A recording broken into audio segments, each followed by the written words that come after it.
داود آتاه الله الحكم والنبوة لسبب. لما آتاه الله الحكم والنبوة قرر على نفسه أن لا يأكل من بيت المال. ليش؟ اكو سبب صار.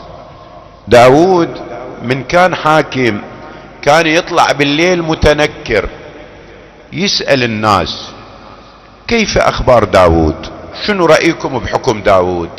لطيف الإنسان يبحث عن أخطاءه، مو يبحث عن مشاكله. احنا نبحث ممكن عن مشاكلنا، بس عندما نبحث يم المعية، يم المستفيدين، نسأل النفعية والانتهازية. شلوني اني؟ طبعا ذولا يقولوا لي عاشت ايدك انت تمام لان مستفيد مني. لا انت اسأل البعيد يقول له انا شلوني. هذا الحاكم الناجح اللي يطلع متنكر ويسأل الناس، مو يجي بالأبهة مالته وبالمواكب الرسمية.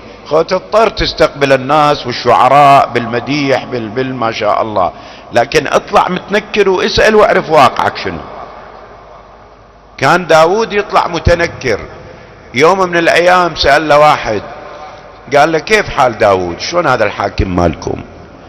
قال له نعم الحاكم ونعم النبي. نبي ما ممكن ان يرتكب خطأ، لكن عنده خصلة انه يأكل من بيت المال. هي المشكلة رضا الناس غاية لا تدرك.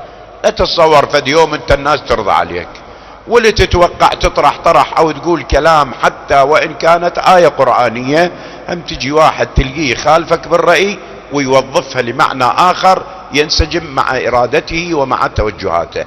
ما بالك كل الناس تتفق وياك. هسه يقال، ما ادري يعني مدى صحة الرواية، بس يقال ان موسى ابن عمران على نبينا وآله وعليه افضل الصلاة والسلام فرد يوم سأل الله تبارك وتعالى قال له الهي انا اريد من عندك رضا الناس. قال له لا، هذه رضا الناس حتى الي مو محصلة، يعني حتى لله تبارك وتعالى لم يتفق العباد على عدل الله. ويا اكو ناس تشوفهم الان يوقفون ويا الله يبارزون بالمعاصي. مو بالضرورة ان يكون الانسان دائما. فالمهم قال له نعم الحاكم ونعم النبي الا انه يأكل من بيت المال. هسه داود من سمع هالكلمة آلى على نفسه أن لا يأكل من بيت المال بعد آن من مرتبي. هو حاكم ووقته كله لخدمة الناس، المفروض منا أنه يأخذ من بيت المال ليأكل. قال لا، بعد أنا ما أكل من بيت المال، أشوف لي فرد مجال آخر للحياة وراتبي من بيت المال أتصدق به للفقراء. ألان الله تبارك وتعالى له الحديد، مو ومن يتق الله يجعل له مخرجا ويرزقه من حيث لا يحتسب.